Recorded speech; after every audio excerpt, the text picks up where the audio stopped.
తల్లిదండ్రులకు వారి పిల్లల పురోగతిని తెలియజేయడం, పాఠశాల కార్యకలాపాలలో వారిని భాగస్వామ్యులను చేయడం లక్ష్యంగా రాష్ట్ర ప్రభుత్వం మెగా తల్లిదండ్రుల ఉపాధ్యాయుల సమావేశాన్ని నిర్వహిస్తుందని Adabala trust chairman Adabala Ratnaprasad, school HM Subbarao తెలిపారు. 1వ డివిజన్ రామణేపేట నగరపాలక సంస్థ ఆదర్శ ప్రాథమిక పాఠశాలలో శుక్రవారం విద్యా పండుగ ఘనంగా జరిగింది. ఈ సందర్భంగా పాఠశాల ప్రధాన ఉపాధ్యాయులు సిహెచ్ సుబ్బారావు మాట్లాడుతూ, తల్లిదండ్రులకు వారి పిల్లల పురోగతిని తెలియజేయడం, పాఠశాల కార్యకలాపాలలో వారిని భాగస్వాములను చేయడం లక్ష్యంగా మెగా తల్లిదండ్రుల ఉపాధ్యాయుల సమావేశం నిర్వహిస్తున్నామని అన్నారు. అడబాల ట్రస్ట్ చైర్మన్ అడబాల రత్నప్రసాద్ మాట్లాడుతూ, సంపూర్ణ అక్షరాస్యత దిశగా కూటమి ప్రభుత్వం విద్యారంగంలో అనేక సంస్కరణలు చేపట్టిందన్నారు. విద్యారంగంలో విప్లవాత్మక మార్పులు తీసుకువచ్చిన మన రాష్ట్రం దేశంలోనే నంబర్ 1గా నిలిచిందన్నారు. ప్రభుత్వ పాఠశాలలో అనుభవజ్ఞులైన ఉపాధ్యాయులచే నాణ్యమైన విద్యను బోధించడంతో పాటు బాలబాలికలకు అవసరమైన పుస్తకాలు, బ్యాగులు, యూనిఫామ్తో పాటు రుచికరమైన భోజనాన్ని అందిస్తున్నట్లు తెలిపారు. ఉన్నత విద్యాభ్యాసం కోసం ఫీజు రియంబర్స్మెంట్ కూడా అమలు చేస్తుందన్నారు. విద్యా కమిటీ చైర్మన్ ఎం వీరబాబు మాట్లాడుతూ, ప్రైవేటు పాఠశాలలకు ధీటుగా ప్రభుత్వ పాఠశాలను తీర్చిదిద్దాలన్నారు. ప్రభుత్వ పాఠశాలల్లోనే పిల్లలు విద్యను అభ్యసించడం మేలని తెలిపారు. అనంతరం ప్రతి విద్యార్థి తల్లిదండ్రులతో క్లాస్ టీచర్ వ్యక్తిగతంగా సమావేశమై విద్యార్థుల ప్రగతిని వారికి వివరించారు.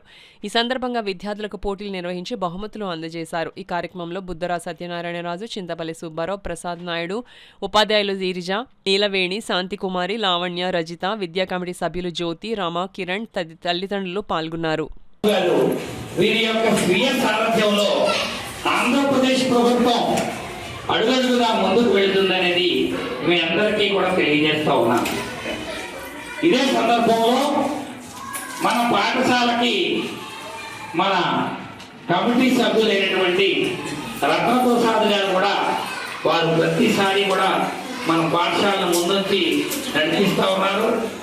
వారికి అండ్ వచ్చినటువంటి అతిథులందరికీ కూడా నా హృదయపూర్వక నమస్సులు తెలియజేస్తూ, మనం విద్య వ్యవస్థలో వినయంబును పడే పాత్రత వలన కలుగు ధనము, దాని వలన మానవుడు ఐహిక ఆముష్మిక సుఖం పొందుతుంది అనేటటువంటి నానుడి ఏదైతే ఉందో ఆ నానుడిని మరి పూర్తిగా నిజం చేయాలి అనే ఉద్దేశంతో ఇవాళ రాష్ట్ర ప్రభుత్వం మరి అంకిత భావంతో కృషి చేస్తూ ఉంది.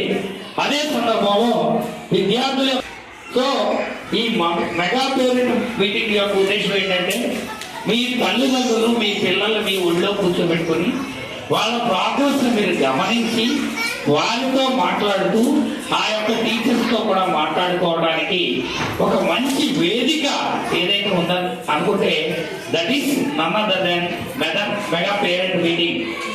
ఈ రోజు పూర్తిగా మెగా పేరెంట్స్ మీటింగ్ ఇది ఎప్పుడు జరుగుతుంది? ఇది 3వ మీటింగ్. ఎందుకు పెడుతుంది గవర్నమెంట్? అసలు ఎందుకు పెట్టాలా అన్నటువంటి ఒక ప్రశ్న మనం వేసుకుంటే, ప్రతి ఒక్క విద్యార్థి తల్లిదండ్రులు స్కూల్లో ఏదో గేట్ దగ్గర పిల్లలు అప్పు చెప్పేసి వెళ్ళిపోవడం కాదండి. ఆ తల్లిదండ్రులు కూడా స్కూల్లో సభ్యులుగా ఉండాలి. అక్కడ ఏం జరుగుతుంది, అసలు పిల్లలు చదువుతున్నారు లేదా, అసలు మా పిల్లలు 100% సక్సెస్లో రాణిస్తున్నారా లేదా, మనం ఏదో గేట్ దగ్గర వచ్చి పిల్లలు అప్పు చెప్పేసి వెళ్ళిపోతున్నాం. ఇది కరెక్ట్ అయిన విషయం కాదన్న ఉద్దేశంతో ఏం చేశారంటే, మన గవర్నమెంట్ ఇది 3వ మీటింగ్ పెట్టిందండి, మెగా పేరెంట్స్ మీటింగ్. కాబట్టి మనం ఇందులో స్కూల్లో మన పిల్లలతో పాటు మనం కూడా అసలు స్కూల్లో స్టూడెంట్స్ అన్నా లేదంటే టీచర్స్ అన్నా లేదా ఇంకా మన స్కూల్కి అభివృద్ధి చెందాలన్నా మన స్కూల్ ఎవరు అభివృద్ధి చేసుకోవాలండి? మనం అభివృద్ధి చేసుకోవాలి. ఎవరు అభివృద్ధి చేసుకోవాలండి? మనం అభివృద్ధి చేసుకోవాలి. స్కూల్లో ఇంకా లోటుబాట్లు ఏమైనా ఉంటాయి, ప్రతి స్కూల్లో లోటుబాట్లు ఉంటాయి. అయినా సరే భాగస్వామ్యం చేసుకొని అసలు స్కూల్లో టేబుల్స్ ఉన్నాయా లేదా, మన పిల్లలు 100% సక్సెస్ అవుతున్నా లేదా, మన పిల్లలు టైంకి వస్తున్నా లేదా, ఇంకా మన పిల్లలకి ఏం కావాలి. 10th క్లాస్ ఇంటర్మీడియట్ చదివిన పిల్లల్ని ఇక్కడ టీచర్గా ఉంటారు. అదే మన గవర్నమెంట్ పాఠశాల అంటే బీఎడ్ చదివిన అంటే డిగ్రీ చదివి బీఎడ్ చదివిన విద్యార్థులంతా కూడా మీకు పిల్లల్ని పాఠాలు చెప్తూ ఉంటారు. అదేవిధంగా త్వరగా తరచుగా కూడా ట్రైనింగ్ ఇస్తూ ఉంటారు. గవర్నమెంట్ ట్రైనింగ్ ఇచ్చి పిల్లల్ని ఏ విధంగా బోధించాలి, ఏ విధంగా అట్రాక్ట్ చేయాలని కూడా మీరందరూ కూడా ట్రైనింగ్ ఇస్తూ ఉంటారు. అక్కడ చక్కటి ఉపాధ్యాయులు ఉండేది ఒక ప్రభుత్వ పాఠశాల మాత్రమే. అంటే మీరు అందరూ కూడా మరి వేళ మీరు ఇందాక వారు చెప్పారు చైర్మన్ గారు, ఒక పాఠశాల ఎల్కేజీలో చదవాలంటే 1,00,000 రూపాయలు ఇస్తున్నారు బయట. అది కాకుండా ఇంకా రకరకాల యానివర్సరీ పెడితే డబ్బులు అడుగుతారు, పుస్తకాలు అక్కడ కొనాలి, నోట్బుక్స్ అక్కడ కొనాలి, అన్నీ అక్కడ కొనాలి.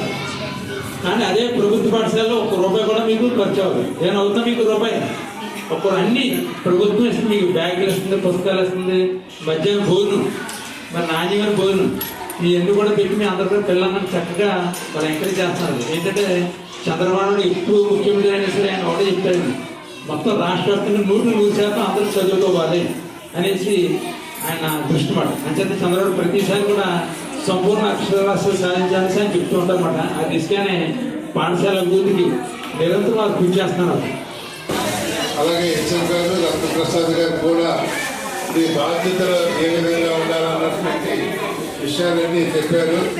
మరి నేను చెప్పదలుచుకున్నది ఏంటంటే, మీ పిల్లలకి ఎప్పుడూ కూడా పెద్దల్ని ఎలా గౌరవించాలా అన్న దృక్పథంలో మీరు పెంచినట్లయితే వాళ్ళు పెద్ద అయిన తర్వాత కూడా మిమ్మల్ని ఆ విధంగా గౌరవిస్తారంటే, ఇంట్లో మీ అత్తగారిని కానీ మామగారిని కానీ పిల్లలు ఎదుర్కొంటా సక్రంగా కానీ చూసినట్లయితే రేపు మీరు పెద్ద అయిన తర్వాత కూడా మీ పిల్లలు అదే విధంగా చూడడానికి ఆస్కారం ఉంటుంది. కాబట్టి మీరందరూ కూడా పెద్దలను ఎలా గౌరవించాలనే విషయాన్ని మీరు చేసి చూపించాలి వాళ్ళకి. నా పేరు షారు, నేను 4వ తరగతి చదువుతున్నాను. ఇలాంటి కార్యక్రమంలో మాట్లాడే అవకాశం ఇచ్చినందుకు అందరికీ ధన్యవాదాలు. ఈ మెగా పేరెంట్స్ మీటింగ్ 3.0 చాలా ప్రత్యేకంగా జరిగింది. ఈ మా భవిష్యత్తు మెరుగుపడేందుకు